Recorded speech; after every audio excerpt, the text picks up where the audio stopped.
amada igreja, na paz do Senhor Jesus. Amém? Convido a igreja a ler suas Bíblias em Romanos, capítulo 2. Glória a Deus. Romanos, capítulo 2, versículo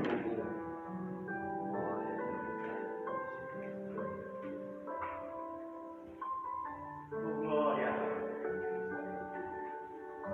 Amém.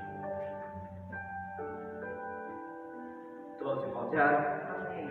A palavra nos diz: portanto, és inexcusável quando julgas, ó homem, quem quer que sejas, porque te condenas a ti mesmo naquilo em que julgas a outro, pois tu que julgas fazes o mesmo. E bem sabemos que o juízo de Deus é segundo a verdade sobre os que tais coisas fazem. E tu, homem, que julgas os que fazem tais coisas, cuidas que, fazendo-as tu, escaparás do juízo de Deus? Ou desprezas tu as riquezas da sua benignidade, paciência e longanimidade, ignorando que a benignidade de Deus te leva ao arrependimento, mas, segundo a tua dureza e teu coração impertinente, então, não. Até o versículo 4, só. Irmão, pode sentar. Glória a Deus, glória a Deus, aleluia, glória. Irmãos, nessa palavra que Paulo escreveu na carta para Romanos, no seu tempo de prisão, eu quero falar uma coisa sobre Paulo. No início do ministério de Paulo, seu ministério como um profeta de Deus, como um missionário de Deus, principalmente, acima de tudo, como um dos discípulos do Senhor Jesus, ele vem a pegar a palavra de Deus de uma maneira diferente do que nós vemos Jesus pregando ou qualquer outro profeta do Antigo Testamento pregando.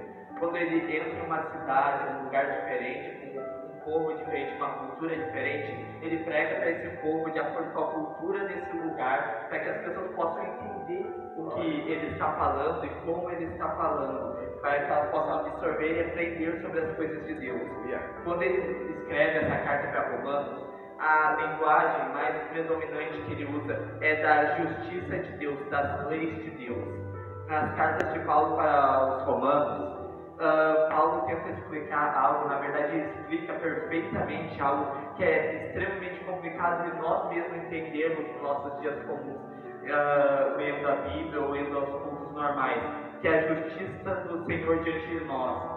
A cada dia que passa, a justiça de Deus, a graça que Deus concedeu a cada um de nós recai sobre as nossas vidas. Como o irmão tinha dito antes na palavra, em Lamentações, capítulo 3, diz que a misericórdia de Deus se renova a cada dia sobre cada um de nós. Por causa que é natural, a Bíblia nos fala que cada um de nós é um pecador continuamente, como o pecado veio ao mundo através de Adão e Eva, assim cada um de nós carrega um pecado natural sobre cada um de nós, um jugo que foi imposto sobre cada um de nós. Mas daí a justiça de Deus é tão maravilhosa, tão mais misericordiosa, de acordo com a palavra que Ele nos passa, que desde o Antigo Testamento, desde o início da criação do mundo, onde povos foram sendo construídos e nações foram sendo postas em pé, Deus vem concedendo misericórdia e impondo a lei dele sobre nós a cada momento que passa, onde nós vemos os grandes profetas. Quando Moisés passa a lei de Deus, escreve os 10 mandamentos da lei de Deus em pedra, para que o povo de Israel pudesse reconhecê-la, aquela lei foi imposta. A palavra nos diz, Paulo nos diz em uma das suas cartas, que aquela lei, aquela dita lei, foi posta não para a vida, mas sim para a morte daqueles que não a cumpriam, a morte daqueles que não a reconheciam e não a seguiam. Mas daí, quando nós viemos ao Novo Testamento e reconhecemos as novas coisas que Deus fez depois de 400 anos nas mesmas leis, Deus nos viu que não conseguíamos mais seguir a lei que Ele tinha nos passado perfeitamente na palavra. Quando nós vemos no Novo Testamento os fariseus, os novos sacerdotes, nós vemos que a palavra não estava mais sendo seguida, as leis não estavam sendo cumpridas, porque não era mais capaz de ser feito pelos homens que eram ali. E quando nós vemos na palavra, a parte de Israel, na parte que Deus fala, que é profetiza através de Jeremias, Isaías, através de muitos outros, nós vemos os sentimentos de Deus muito profundamente, de acordo com cada povo.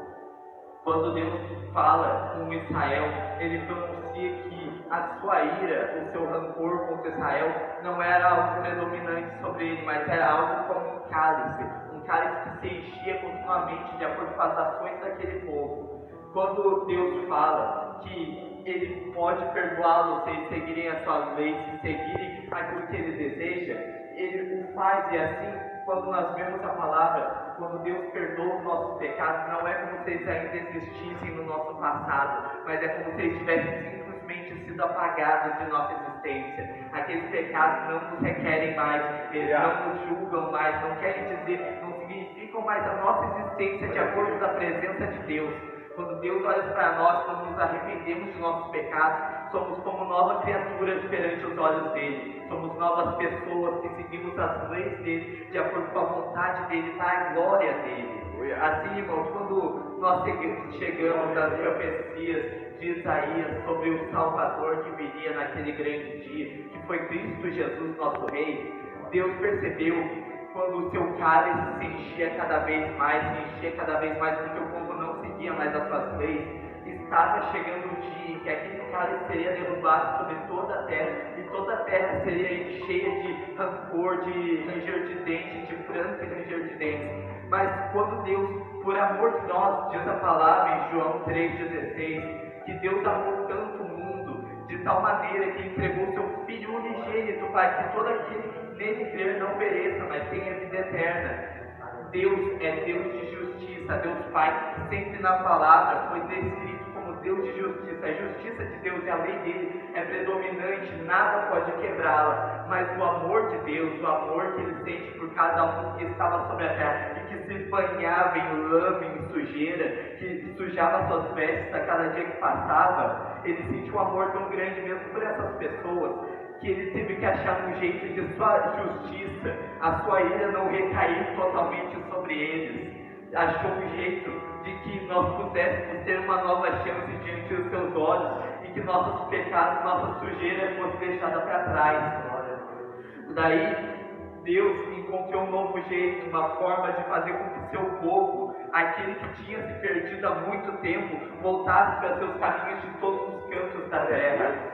Cristo Jesus desceu à terra como Filho de Deus e agiu como servo, totalmente um servo que humilhava a si mesmo diante da face do Criador. Os nossos pecados, a nossa sujeira, a nossa iniquidade caíram sobre ele. É como um pai que olha para seus pequeninos e não consegue julgar a eles com força total, por piedade e misericórdia para aqueles que ele vê. Pois quando Deus nos vê, quando somos tão ímpios, tão maus, tão cruéis, tão impiedosos, ele não nos vê como simplesmente homens maus, mas pelo amor dele que recai sobre nós a todo dia que passa, a graça dele que está em nossas vidas. Ele nos vê como pequeninos que não conhecem a verdade, a justiça, glória a Deus, aleluia. de todos. Mas quando Cristo morreu na cruz do Calvário, Deus nos deu uma nova chance, pois o cálice da ira que deveria recair sobre cada um de nós, recaiu totalmente sobre a face de um só homem. Cada um de nós que está aqui hoje não viesse a conhecer mais o pranto e o ranger de dentes, mas que venhamos a reconhecer a glória e a graça de Deus que recai sobre nós a cada dia que passa. A palavra que eu li para cada um de vós hoje, irmãos, diz sobre não julgar o nosso irmão, porque assim seremos julgados também. A palavra de Deus nos diz, Paulo nos diz em suas cartas, que segundo ele, se não me engano ele fala isso em Gálatas, que aquele que anda no Espírito já não mais cai sobre ele o peso da lei, porque aquele que anda no Espírito não há lei contra ele. Quando fala isso, Paulo não está dizendo aquele que anda sobre seu próprio espírito, porque nós mesmos naturalmente somos falhos, nós naturalmente precisamos de Deus em nossas vidas e sem Ele nada somos, a palavra nos diz. Sem Ele nada teríamos, porque antes não seríamos concedidos dos altos céus. Então assim, quando Paulo fala que aquele que anda pelo Espírito não há lei sobre ele, isso porque aquele que anda pelo Espírito não anda sobre seu próprio Espírito, mas anda segundo as leis do Espírito Santo de Deus, que nos rege, que nos guia a cada momento. Quando julgamos ao nosso irmão, impondo sobre ele o nosso julgo, o julgo que não deveria haver sobre aquele que anda sobre o Espírito de Deus, aquele que anda segundo as leis de Deus.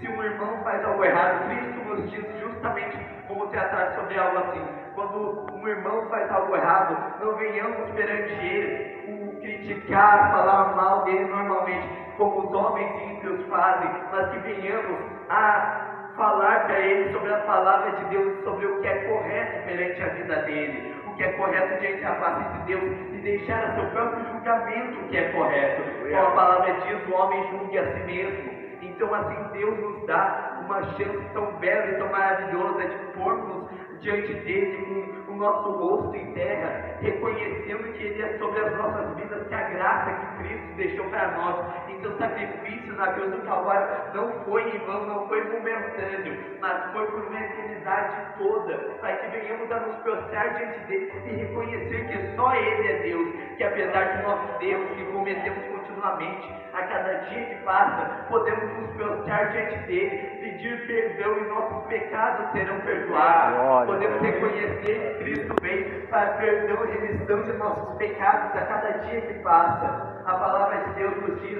em 1 e 2 Reis, 1 e 2 Crônicas, quando vai falar de algum rei de Israel ou de Judá que foi bom igual Davi foi, ele fala que tal rei foi direto e certo, correto diante das leis de Deus, assim como foi Davi. Mas se tu lê a palavra de Deus em 2 Samuel, diz que Davi pecou contra o Senhor, cometeu um pecado muito grande diante de Deus e foi severamente punido. Mas a palavra nos diz que diante da face de Deus, esse pecado tão grande que um rei, um escolhido, um juiz de Deus não deveria fazer, Deus esqueceu completamente, pois quando Davi viu o que tinha feito, viu o tamanho do pecado dele, ele diretamente se pôs com o rosto em terra, clamando por perdão do Senhor, para que o pecado dele não recaísse sobre aqueles que ele ama, o pecado dele recaísse apenas sobre ele mesmo e que ele sofresse as consequências. E hoje, irmãos, quando passamos nossos dias, quando cometemos nossos pecados e agimos como se não fosse nada, afinal estamos debaixo da graça, recaem os nossos pecados a cada momento que passamos fazendo eles, recai ainda agora sobre a face de nosso Senhor Cristo Jesus, porque os pecados, o cálice da ira de Deus que foi derramado sobre o nosso Senhor, não foi simplesmente do passado, foi também do passado, do presente e do futuro, de todos os pecados que a humanidade cometeria, e foi derramado sobre um só homem que aceitou aquilo simplesmente para fazer a vontade de nosso Senhor, não porque ele era merecedor, porque a palavra nos diz que ele era santo, perfeito, nele não era encontrado pecado algum, mas em nós era, irmãos, e ele viu isso, clamou por cada um de nós, chorou por cada um de nós e sofreu por cada um de nós, para que hoje estivéssemos aqui, irmãos, para entender da justiça de Deus, que ela não é simplesmente mais para a morte, mas até para que venhamos a conhecer o Espírito Santo de Deus e não andemos mais debaixo da lei do pecado, não andemos mais diante da lei da morte, mas sim andemos debaixo da graça e da glória do nosso Senhor. Assim, irmãos, eu digo essa palavra não para que vocês venham entender que está tudo bem pecar todo santo dia e se arrepender no final dele. Não, mas que vocês venham entender que a graça de Deus ela é tão boa, tão misericordiosa, tão piedosa, tão maravilhosa, que recai sobre nós a cada dia que passa, e que Deus reconhece os nossos pecados, mas que Ele está disposto a esquecê-los. Não que Ele esqueceu no momento em que fazemos, mas que Ele vai no momento que nos prostramos a Ele em espírito e em verdade, como diz a palavra. Quando estamos diante dele com o nosso rosto em terra, ele reconhece que em nosso coração, a verdade, nosso altar está com um sacrifício justo, verdadeiro diante da face dele. E quão bom é diante de Deus, mostra em Levíticos, quão bom diante de Deus é um verdadeiro sacrifício, aquele que é feito diante dele com justiça, com paz. Quando Deus fala como é certo fazer um jejum diante dele, ele não quer um jejum que acabe de qualquer maneira, mas ele quer um que acabe com benignidade, com bondade, com paz e amor. E é assim que devemos viver todos os nossos dias, como Cristo disse, sede mansos e humildes como eu sou, para que assim a graça de Deus e a glória dele recaia sobre nós a cada dia que passa, irmãos. Pois estamos aqui hoje nessa igreja Pai, glorificar e adorar o nome do Senhor, não porque somos merecedores, porque nós não merecemos nada, somos homens falhos, fracos e pecadores, e em nós não está justiça alguma ou bondade alguma, não há um que faça o bem ou que obre a justiça sobre a face da terra, mas Deus é bondoso e misericordioso, para que hoje estejamos aqui para glorificar, adorar e louvar o nome dele, porque ele é merecedor de toda a honra, toda a glória e todo o louvor. Glória a Deus, aleluia. A palavra de Deus nos diz que quando viemos diante da face dele, diante da face do nosso rei, viemos até ele e fomos diante dele, todas as nossas ações, todo o nosso agir, todo o nosso coração, alma, espírito. Deus olha para nós, conhece o nosso coração, porque Deus diz que Ele sonda o nosso coração a todo momento. Ele nos conhece e justifica-nos pela sua palavra, pela sua própria justiça, pelo seu próprio amor, porque o que rege a justiça de Deus a cada momento, porque Deus, a palavra nos diz, não é de maneira leviana, que Deus é amor, não é leviana essa palavra, não é leviana para que nós venhamos a reconhecer isso como algo pequeno, mas o amor de Deus é tão grandioso sobre cada um de nós, que nós sequer somos capazes de entender o nosso amor, compreender o nosso amor de acordo com o amor dele, porque é tão grandioso que ele esteve disposto a dar parte dele, seu próprio Filho, o Verbo vivo, por nossas vidas. Glória seja a Deus, Senhor. Pois, irmãos, viemos aqui hoje para adorar Ele como Ele é merecedor de ser, pois somos filhos e servos dele, crendo em Jesus Cristo, fomos reconhecidos como filhos dele, mas estamos aqui pois não queremos ser só filhos, queremos ser servos dele, e agir de acordo com a vontade dele.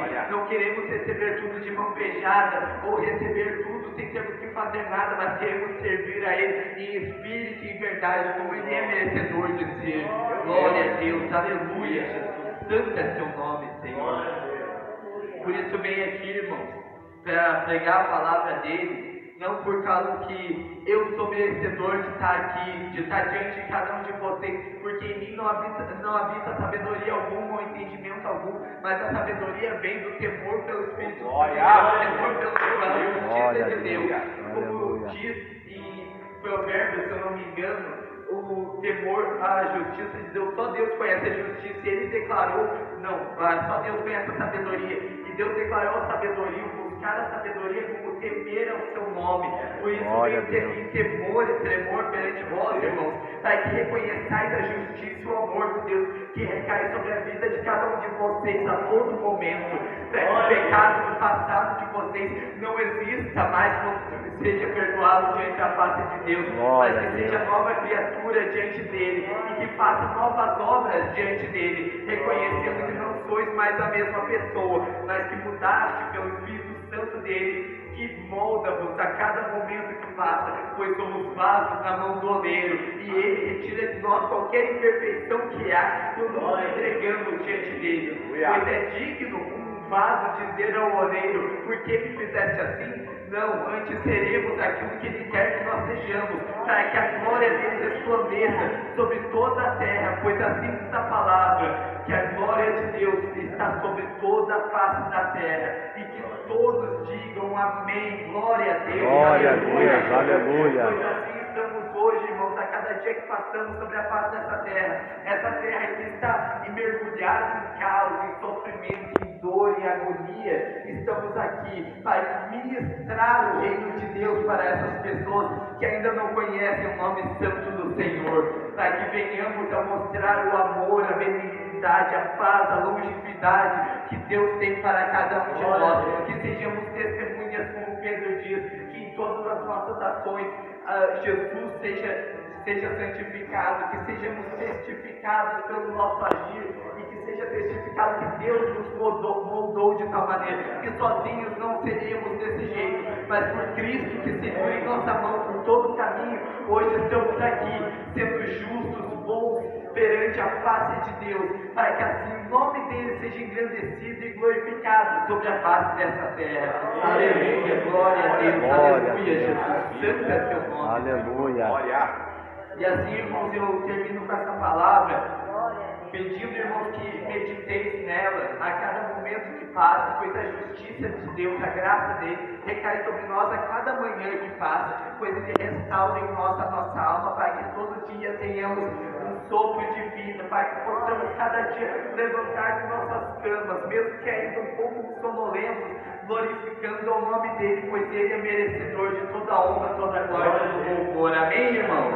Amém. Glória a Deus. Glória a Assim Deus. eu agradeço a oportunidade de estar aqui pregando a palavra de Deus para cada um de vocês, irmãos. Espero que cada um de vocês guarde essa palavra em seus corações, e eu espero que vocês testifiquem através da palavra de Deus que as palavras que eu disse aqui não são do meu próprio entendimento, mas a palavra que o Espírito Santo pôs em meu coração. Assim, irmãos, Glória a agradeço a Deus. oportunidade Aleluia. e as palmas são para o nosso Senhor Jesus. Amém?